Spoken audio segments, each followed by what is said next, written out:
Hello students. तो जैसा कि क्या है कि आज से आप सभी लोगों का एसएससी एमटीएस का जो एग्ज़ाम है वो फाइनली शुरू हो चुका है।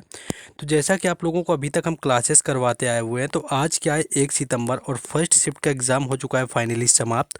तो कोशिश करिए कि जितने भी क्वेश्चंस हमें मिल पाएँ, आप यहाँ जो फर्स्ट शिफ्ट में आज एसएससी एमटीएस के एग्ज़ाम में आए हुए थे सबका हम वन शॉट एनालिसिस करवाने वाले हैं। तो आप लोगों को बस वीडियो के लास्ट तक बने रहना है। थोड़ा भी यूज़फुल लगे तो आपको वीडियो को शेयर और लाइक ज़रूर कर देना है।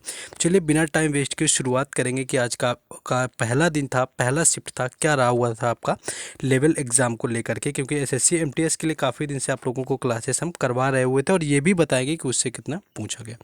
एक देखिए यक्षगान आपका लोक नृत्य पूछा गया था कि यक्षगान लोक नृत्य किस राज्य से संबंधित है। देखिए यक्षगान की बात करी जाए तो ऑप्शन ये सारे होते हैं आपको। अगर आप लोक नृत्य वाली वीडियो भी देखेंगे तो आपको यक्षगान उसमें हमने बताया हुआ था कि किस राज्य का होता है। तो कर्नाटक जो है इसका राइट आंसर हो जाएगा, जहाँ से यक्षगान लोक नृत्य का संबंध है।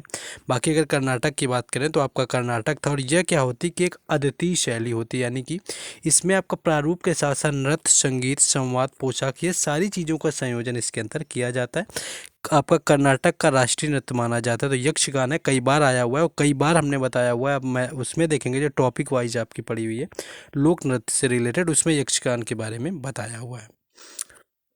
नेक्स्ट क्वेश्चन है कि भीतरगांव मंदिर किस राज्य में स्थित है। देखिए भीतरगांव की अगर बात कर ली जाए कि किस राज्य में स्थित है, तो यहाँ पर इसका जो राइट आंसर हो जाएगा, अगर स्टेट आपसे पूछा था तो आपका हो जाएगा उत्तर प्रदेश। यानी कि स्टेट के मामले में अगर बात करें तो ये आपका स्थित है कानपुर में, जो कि उत्तर प्रदेश में आता है। तो स्टेट ही आपका पूछा गया होगा तो उत्तर प्रदेश में ये स्थित है भीतरगांव का मंदिर, जो कि कानपुर जिले के अंतर्गत आता है, जो कि एक ईंटों से बनाया बताया जाए कि किस काल में बनाया गया था।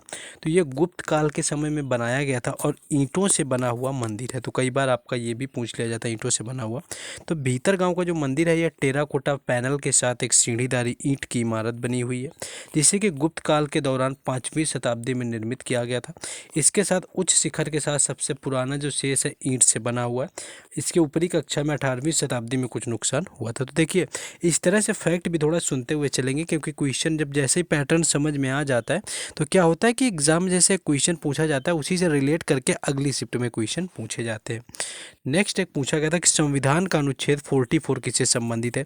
एक नहीं कम से कम 40 बार बताया होगा संविधान का जो अनुच्छेद होता है 44, इससे रिलेटेड बताया हुआ है। देखिए अगर अनुच्छेद 44 की बात करें तो इसका संबंध है, पहली चीज़ तो समान नागरिक संहिता से। समान नागरिक संहिता क्या है कि सभी जो नागरिक हैं उनको समान यानी कि कानूनी व्यवहार उनके साथ में किया जाएगा। तो समान नागरिक जो संहिता है उससे रिलेटेड है, यानी कि जो समान नागरिक संहिता है अनुच्छेद 44 में समान नागरिक संहिता का प्रावधान किया गया है। और अगर सबसे ये पूछ लिया जाता है कि सबसे पहले जो है यूसीसी वो किस राज्य में आया हुआ था, तो कई बार ये पूछा जाता है। तो गोवा में सबसे पहले जो समान नागरिक संहिता लागू की गई थी। इसके साथ साथ हर घर जल वाला जो राज्य था सबसे पहला, वह भी गोवा बना हुआ था। इसके साथ साथ जो रेबीज मुक्त राज्य था वह भी गोवा बना हुआ था। तो गोवा में सबसे पहले लागू हुआ था और आर्टिकल 44 यानी कि अनुच्छेद 44 के तहत ये लागू किया जाता है समान नागरिक संहिता। नेक्स्ट आगे बढ़ेंगे। देखिए जीके जीएस के क्या है कि आपका यहाँ पर एमटीएस में जीके जीएस और इंग्लिश को लेकर ही पूरी तरह यहाँ पर कट ऑफ आपकी होने वाली, पूरा मार्किंग बनने वाली है। और जैसा कि पता है कि एसएससी एग्ज़ाम के अंदर मोस्टली जो क्वेश्चन होते हैं वो रिपीटेड होते हैं, सभी एग्जामों के पूछे गए क्वेश्चन आते हैं। तो देखिए यहाँ पर आपके लिए एक पीडीएफ तैयार कर दी गई है कि 2023 में जितने भी एग्ज़ाम हुए हैं एसएससी को लेकर के, जिसमें कि एसएससी एमटीएस 2022 भी हुआ था, सीजीएल 2023 हुआ है और एसएससी सीएचएसएल 2022 और 23 दोनों हुए हैं। तो इन सभी के जितने भी शिफ्टों में एग्ज़ाम हुए हैं सबकी पीडीएफ तैयार कर दी गई है। ऑलरेडी जो पहले से यहाँ पर कनेक्टेड स्टूडेंट थे उन्होंने ले रखी है। जो लोग नए अब आते हैं उनके लिए ये बताया जा रहा है कि इस जो पीडीएफ का पूरा प्राइस है, होल प्राइस कॉम्बो है, वो 59 रुपीज़ रखा गया है। सिंगल एग्ज़ाम की लेंगे तो आपको 25 में मिलेगी।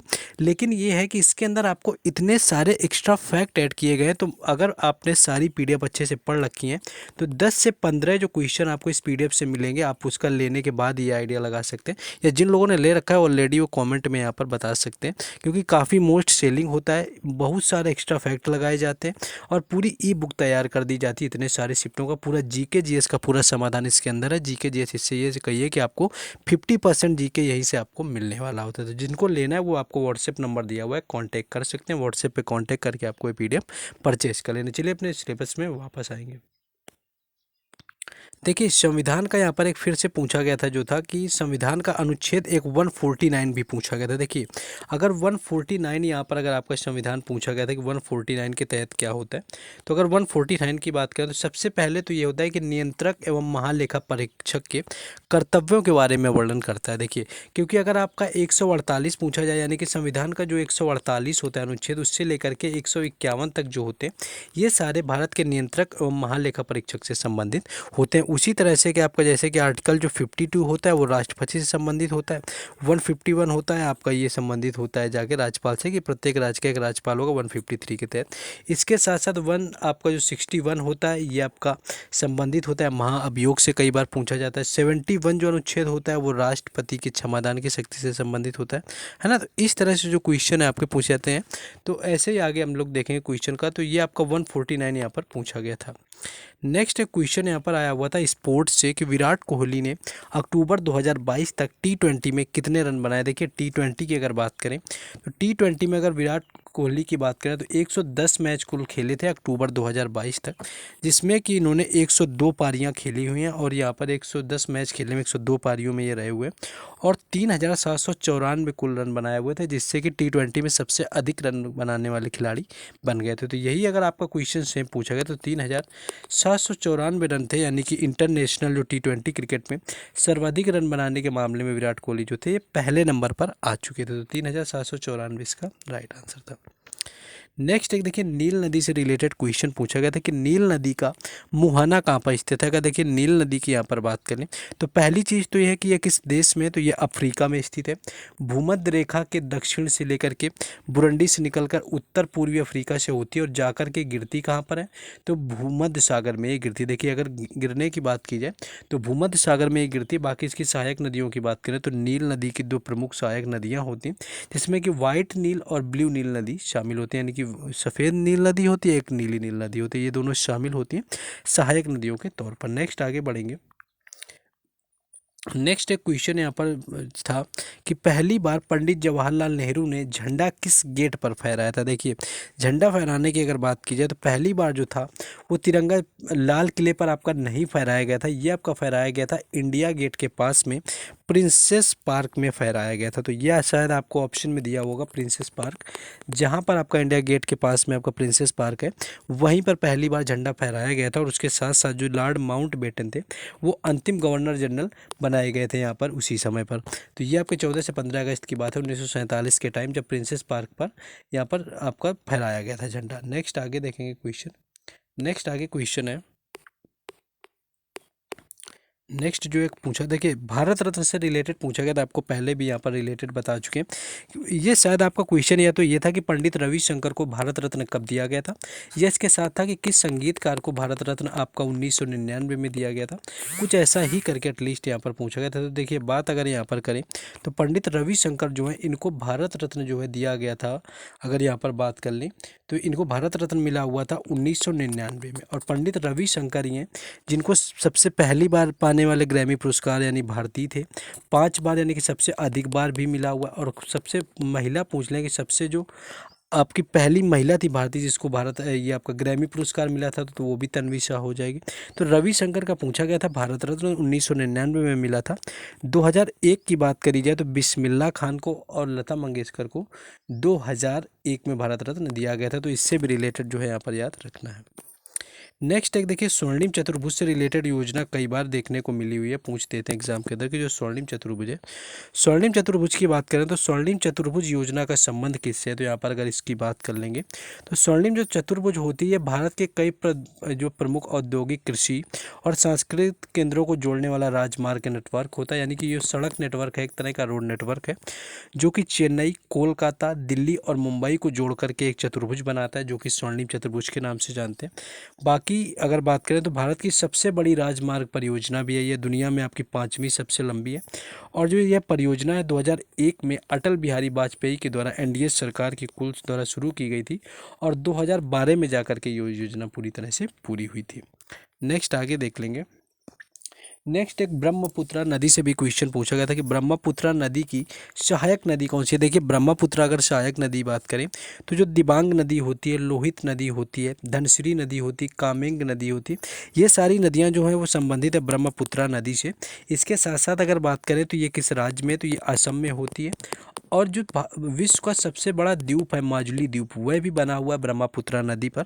और ब्रह्मपुत्रा नदी से याद है कि असम में एक कामाख्या देवी मंदिर अगर पूछा जाता है तो वो भी असम में ही स्थित है, और जहाँ पर अम्बुबाची का मेला लगता है। तो ये भी चीज़ें सारी यहाँ पर याद रख लेने। नेक्स्ट आगे बढ़ेंगे। देखिए हो सकता है कि इसमें 1 से 2 क्वेश्चन कुछ गलत भी हो जाते हैं, क्योंकि सारे क्वेश्चन स्टूडेंट्स के सोर्स से ही आते हैं। अगर किसी को याद नहीं रहता है, थोड़ा कन्फ्यूजन हो जाता है, या कभी कभी कोई 1-2 क्वेश्चन गलत बता देता है तो वो गलत हो जाते हैं। तो जिनका अगर एग्ज़ाम था वो लोग पहली चीज़ तो कमेंट कर देंगे, कमेंट करके वो क्वेश्चन को सही बता देंगे अगर यहाँ पर कोई डाउट है। बाकी तीनों शिफ्टों का एनालिसिस यहाँ पर आप सभी लोगों को करवाया जाएगा।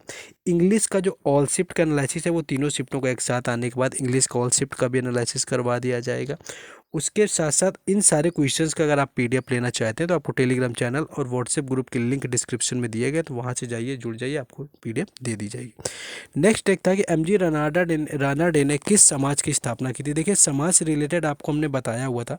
एमजी रानाडे की बात करें तो सबसे पहली चीज़ तो उन्होंने प्रार्थना समाज की स्थापना की थी, जो कि 1867 के टाइम पर की हुई थी। इससे अगर बात करें 1867 के बाद 1873 में होती है सत्यशोधक समाज की स्थापना। सत्यशोधक जो समाज की स्थापना थी वो ज्योतिबा फुले के द्वारा की गई।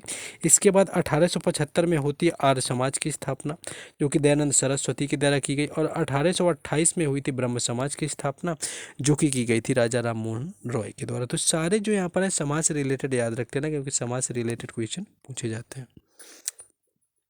नेक्स्ट एक क्वेश्चन ये पूछा गया था कि अंडर 17 महिला फीफा वर्ल्ड कप किस राज्य में आयोजित नहीं किए गए थे। शायद ये पूछा था कि किस राज्य में जो है इनका अंडर 17 महिला फीफा वर्ल्ड कप का आयोजन नहीं हुआ था। देखिए ये 3 राज्यों में किया गया था। पहली चीज़ तो भुवनेश्वर में किया गया, जो कि उड़ीसा राज्य में आता है।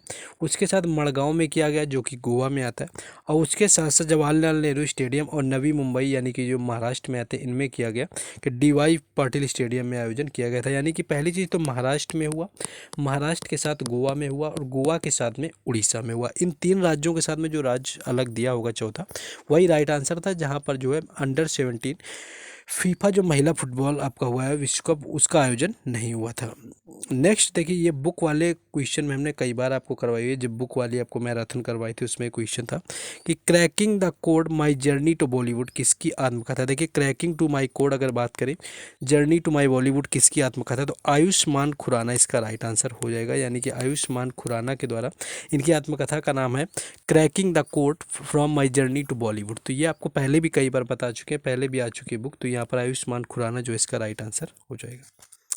नेक्स्ट जो एक क्वेश्चन पूछा गया था यहाँ पर आपका, यहाँ पर एग्जैक्ट ऑप्शन तो नहीं मिल पाता, क्या था आपका डेबिट कार्ड दिया हुआ था, उसके साथ में क्रेडिट कार्ड भी दिया हुआ था, कि इनमें से अंतर क्या होता है। देखिए क्रेडिट कार्ड और डेबिट कार्ड की बात करें तो ऑप्शन तो एग्जैक्ट नहीं पता। देखिए डेबिट कार्ड जो होता है कुल मिला करके आप सभी के पास एक ATM कार्ड होगा जिससे आप पैसे इनकैश करते हैं, वो आपका होता है डेबिट कार्ड के नाम से जाना जाता है। और क्रेडिट कार्ड क्या होता है कि जब आपके अकाउंट में पैसे ना हो, कहीं पे शॉपिंग वगैरह करने में उस कार्ड का इस्तेमाल होता है पे करने के लिए, वहाँ पर जब बिल पे किया जाता है। और मंथ के लास्ट यानी कि एंड ऑफ द मंथ क्या होता है कि उसको बैंक में मेंटेन करना होता है सफिशिएंट बैलेंस, कि क्रेडिट खराब ना हो और क्रेडिट कार्ड का आगे भी यूज किया जा सके। तो वो क्रेडिट कार्ड होता है, एक तरह से आपका लोन कार्ड होता है, जिसका यूज क्रेडिट कार्ड के तौर पर किया जाता है। बाकी ATM कार्ड जो होता है जिससे पैसे इनकैश किए जाते हैं, आपके निकाले जाते हैं ATM वगैरह से, वो होता है डेबिट कार्ड।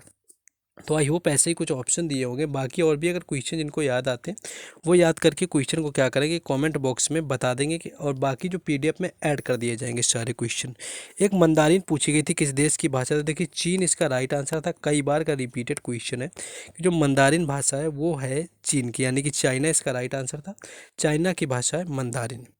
नेक्स्ट एक चार मीनार से रिलेटेड था कि चार मीनार जो है वो कहाँ पर स्थित है। अगर चार मीनार की बात करें तो हैदराबाद इसका राइट आंसर हो जाएगा। यानी कि भारत के हैदराबाद में स्थित चार मीनार एक स्मारक और मस्जिद है, और विश्व स्तर पर जो है हैदराबाद के प्रतीक के रूप में जाना जाता है। तो हैदराबाद जो है वो चार मीनार की वजह से ही जाना जाता है। तो चार मीनार वाला क्वेश्चन जब पूछा गया था तो हैदराबाद जो है इसका राइट आंसर था।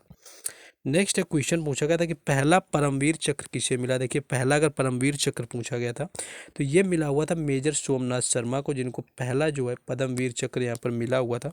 और बात करें कि इन्हें किस लिए ये मिला हुआ था, तो 1948 में जम्मू कश्मीर में भारत पाक जिस समय युद्ध चल रहा था तो उनकी वीरता के लिए मरणोपरांत परमवीर चक्र से सम्मानित किया गया था कि उसमें इनकी मृत्यु हो जाती, उसके बाद जो है मरणोपरांत इन्हें ये पुरस्कार दिया गया था।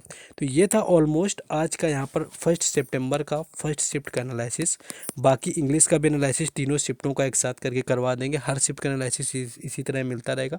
कोई भी मिस्टेक हुई हो, कोई क्वेश्चन अगर आपका एग्जाम था गलत लगता है तो आप कमेंट बॉक्स में बता दें। इन क्वेश्चंस का पीडीएफ टेलीग्राम चैनल और व्हाट्सएप ग्रुप पर मिलेगा, लिंक डिस्क्रिप्शन में दिए गए। बाकी चैनल को सब्सक्राइब, वीडियो को लाइक और शेयर ना किया हो तो जाकर के सभी लोग करिए।